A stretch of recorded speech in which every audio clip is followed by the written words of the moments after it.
David, thanks. Green Bay police are investigating a 4th of July shooting on the city's west side. According to authorities, the event left one injured. In a first alert update, Sam Goodman gives us the latest on the investigation and what witnesses saw.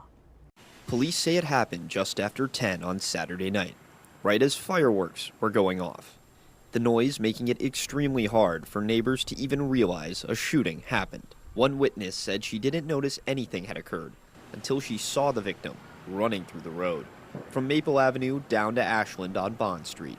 Police say the two involved in the shooting knew each other and the attack was targeted. Still, there is no suspect in custody. The investigation is ongoing, but this does not appear to be a random act of violence, and we don't think that there's any ongoing danger to the community at this point. Video provided to us by the witness shows the victim collapsed on the corner of Ashland and Bond, receiving care from first responders.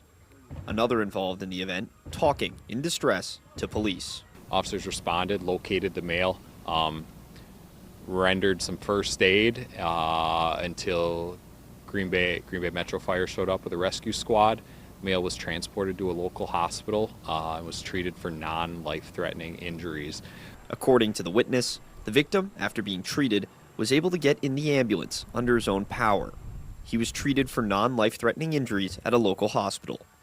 Police do not believe this incident is linked to any of the 4th of July festivities.